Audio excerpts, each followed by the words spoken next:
Este programa não é recomendado para menores de 14 anos.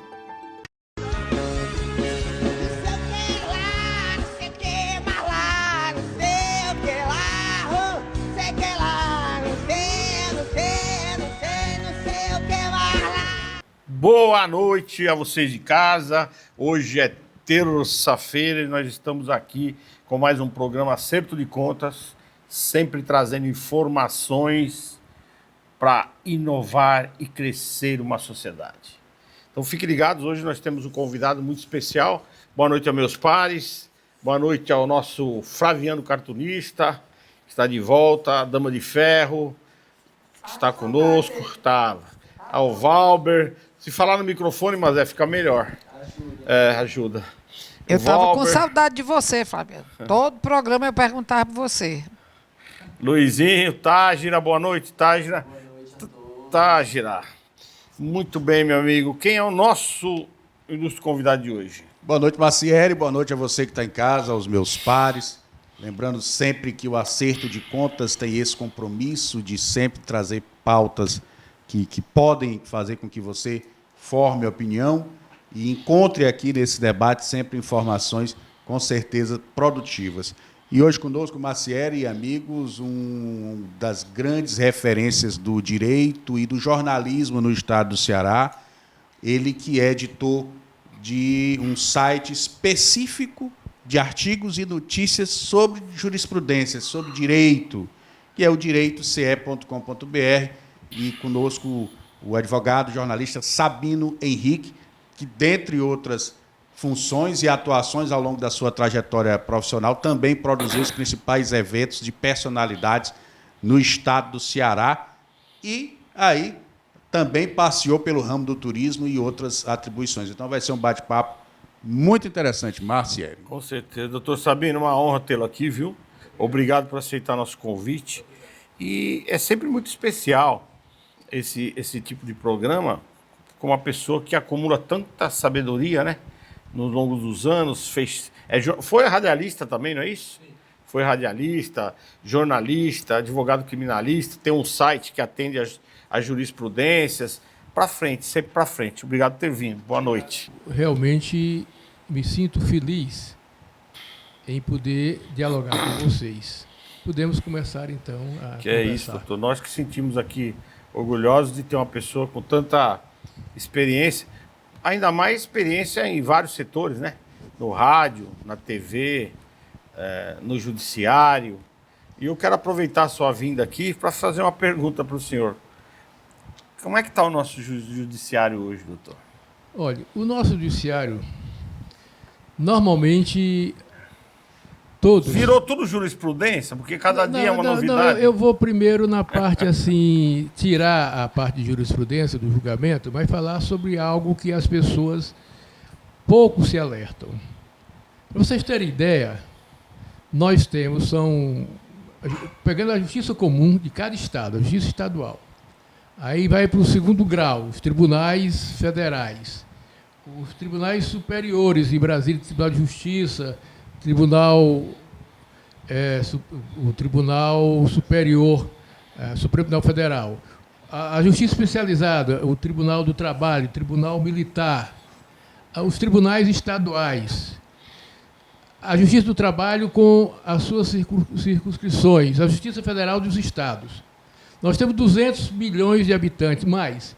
E nós não temos mais, juntando todo, do juiz de primeiro grau ao último, o Brasil não tem mais do que 14 mil magistrados em atuação. Ou seja, nós estamos incluindo todos eles, a nível de tribunais superiores e até o juizado de primeiro grau da Justiça Estadual e Justiça Especializada.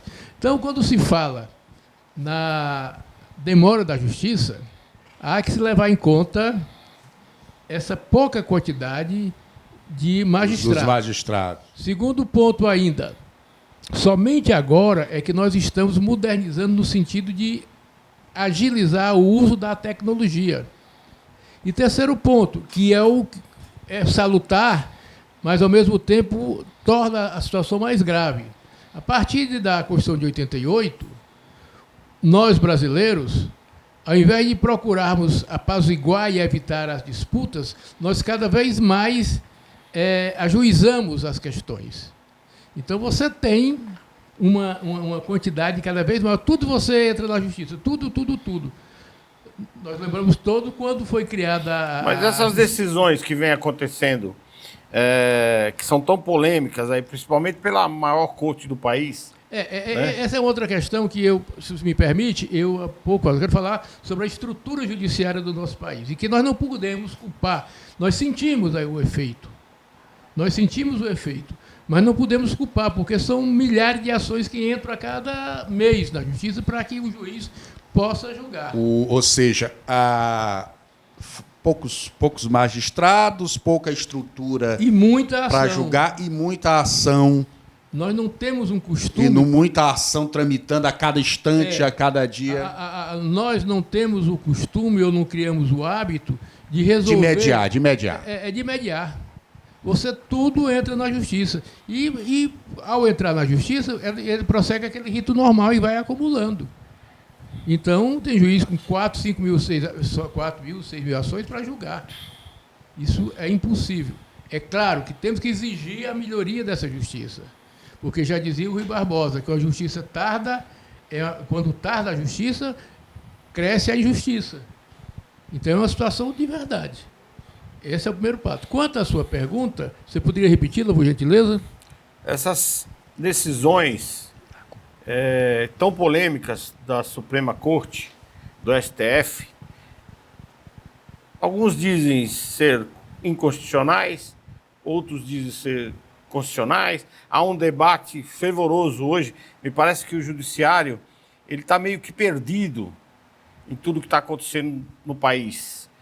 Parece que o judiciário se tornou paternalista. Como é que o senhor vê isso? Olha, há uma piada no meio dos advogados e dos juízes, muito antiga, mas ela se repete e talvez possa se adequar a este momento. É claro, eu não estou tirando a gravidade do momento que nós atravessamos. Mas conta-se que, certa feita, entrou um constituinte, uma pessoa no escritório do advogado, e disse: doutor, Aí comunicou a ele o delito cometido e disse: eu queria que o senhor me defendesse disso. Aí o advogado convenceu, errou e disse: olha, você defender de quê? Não, desculpa, aí ele apontou para um lado assim da biblioteca dele. Ele disse: não, só me desculpe, eu quero que você me acuse. Ah, não tem problema, não. Apontou para o outro lado da biblioteca. Como é isso? Não, esse lado aqui é a jurisprudência que acusa. Desse lado aqui é a jurisprudência que defende. Então, esse é o grande gargalho, é que nem sempre os nossos tribunais têm uma jurisprudência permanente, ela sempre vai mudando. E isso tem Cada caso é o caso, Marciele. Então, tem ocorrido agora com mais intensidade e acrescida da questão política e ideológica, né? Então, você não tem realmente, a meu ver, cumprido o rigor do processo judicial. Não tem seguido à risca a letra fria da lei, é o que falta. O que acontece na realidade, permita-me, na realidade, você é dado ao juiz o poder e a capacidade dele ver aonde a lei se aplica. Nem sempre você pode aplicar a lei tal como você pode interpretá-la. É dado ao juiz, ao magistrado, essa possibilidade. Mas você tem que seguir os ritos do processo, principalmente, mais do que, digamos, o Código Penal, que está determinando o que é crime e o que não é crime, você tem que ver o processo. Antes de julgar, você tem que seguir o processo. E, infelizmente, nem isso tem ocorrido, o que realmente tem causado grande problema. E em prejuízo, principalmente, para aqueles que não têm...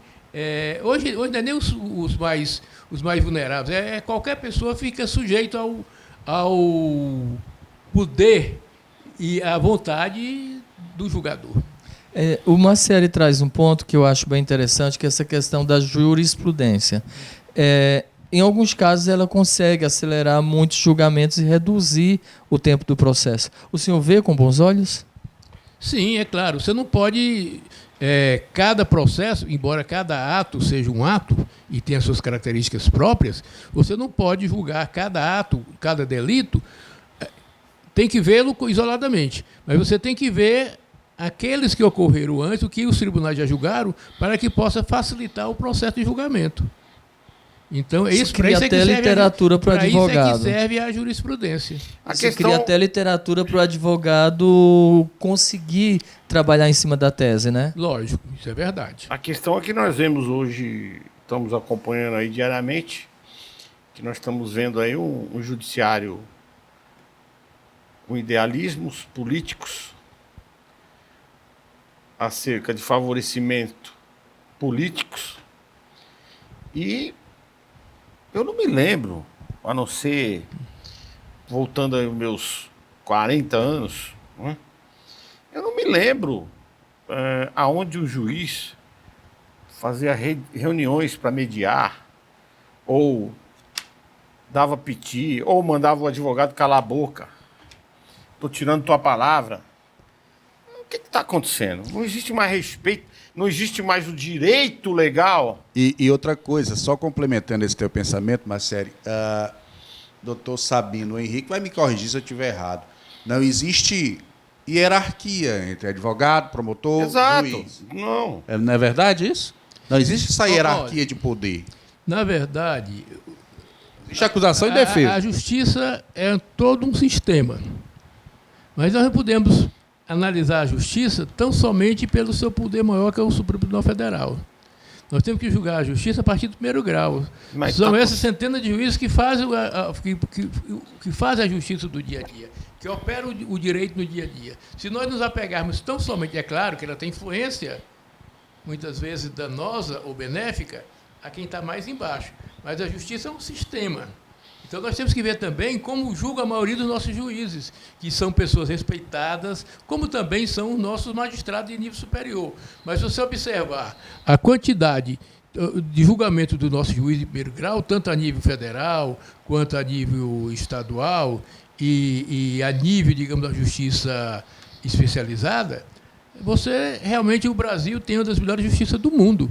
É claro que... O problema é que quando se julga embaixo, chegou em cima, não desmonta, né? Não, eu não estou negando isso. Veja bem, eu não estou negando isso, em absoluto. Não estou negando isso. Inclusive, corroboro com vocês nessa, digamos, nessa crítica, nessa maneira... revolta, né, doutor?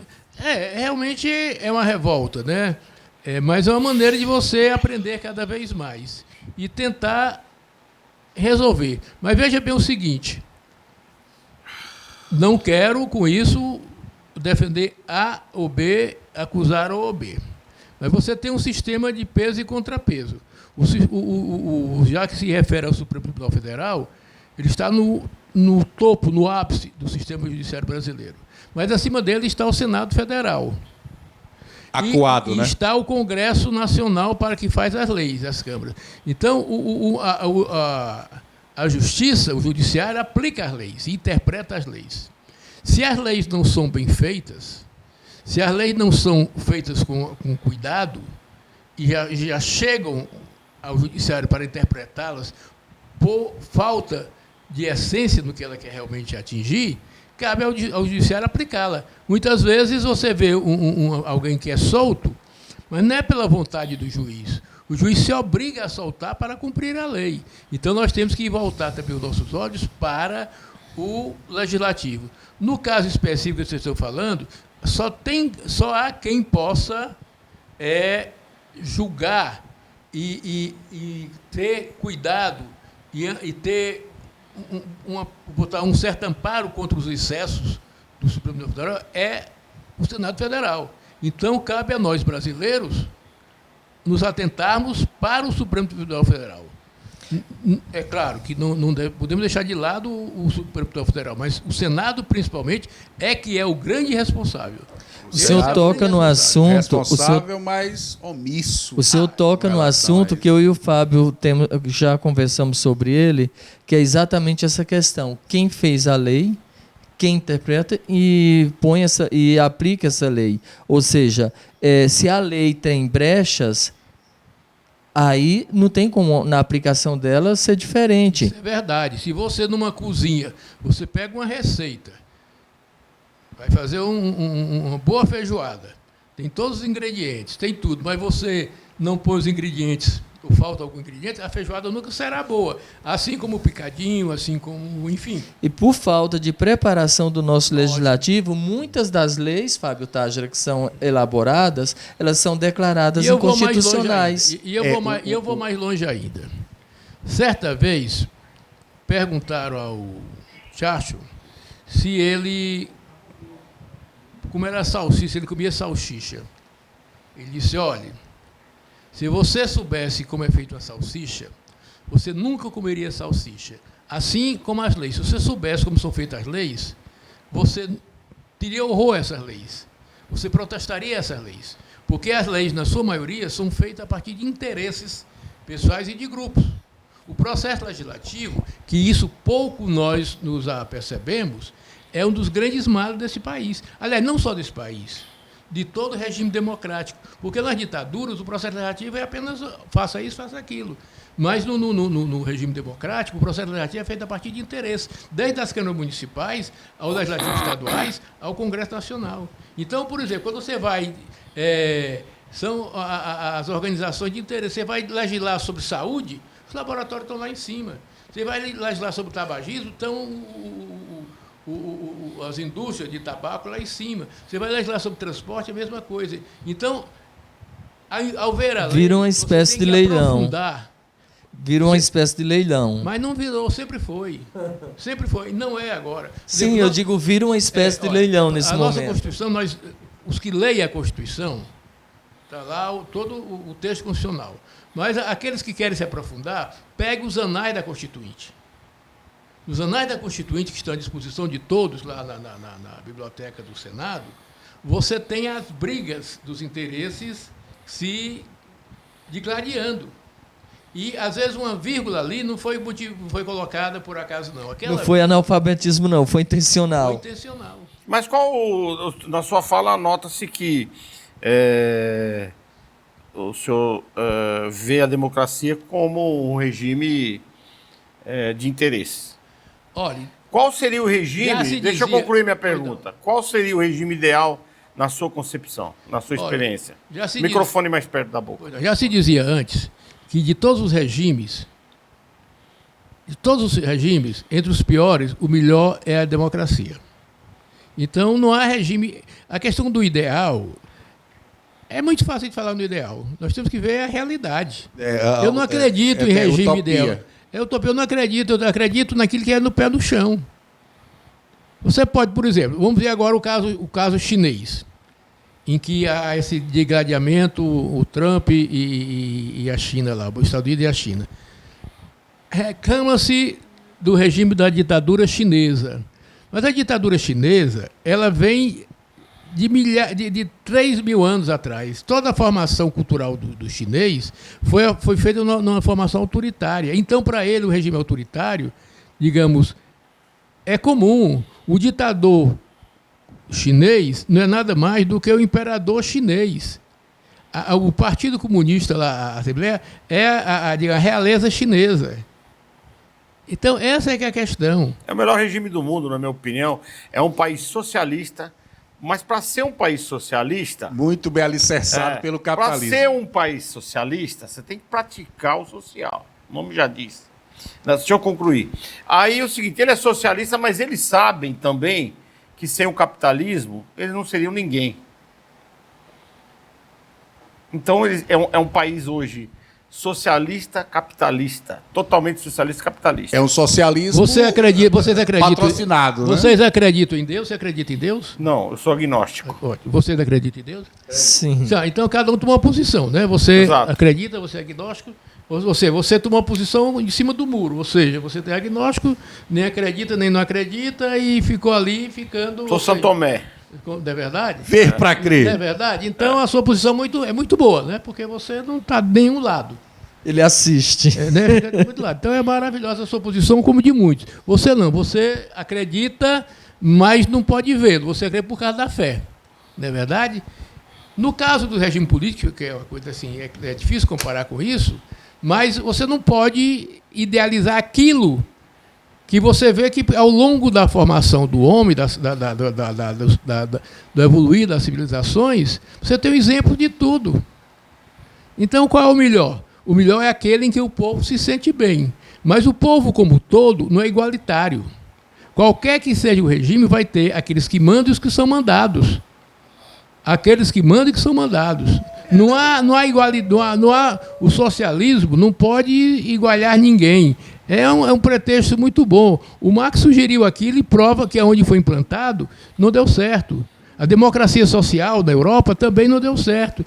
A livre iniciativa também não deu certo. Então nós temos que nos adequar ao regime que nós somos formados nele ao longo do passar dos anos, ao longo em que a nossa história é formada. Por exemplo, nós temos uma civilização formada, civilização ocidental cristã, que tem seus valores. No Oriente tem sua formação de outra maneira, tanto na questão religiosa quanto na questão de política. Então, a meu ver, o regime mais que nos interessa e que se adequa é aquele em que nós, povo, podemos lutar e aceitar para viver bem. Agora, o socialismo, ele tem provado ao longo dos séculos que não tem dado certo. Mas eu concordo, a prova nunca deu certo. Quando a gente fala em socialismo chinês, por exemplo, que tem um conceito constitucional socialista, mas que tem o capitalismo como base de toda a sustentação. Mas como o doutor Sabino falou, por que funciona? Porque tem porque o povo entende que aquilo é certo. Que o povo entende e acompanha. Há mais de 3 mil. Não, mas não é apenas isso, não. É que quando os líderes chineses observaram a destruição da Rússia, da República Soviética, em que percebeu que o planejamento não dava certo, que o comunismo, tal como foi implantado e estava agindo na União Soviética, ele não dava certo. A Rússia, ela desmoralizou o comunismo. Ela provou que não dá certo, ela foi à falência.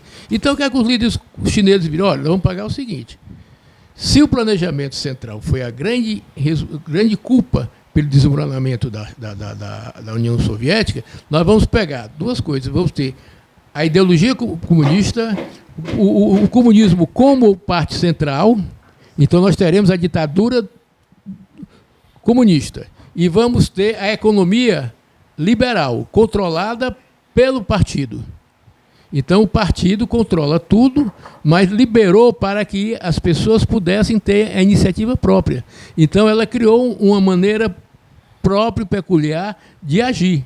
Ou seja, ela não é socialista, no sentido puro. Ela exerce um controle...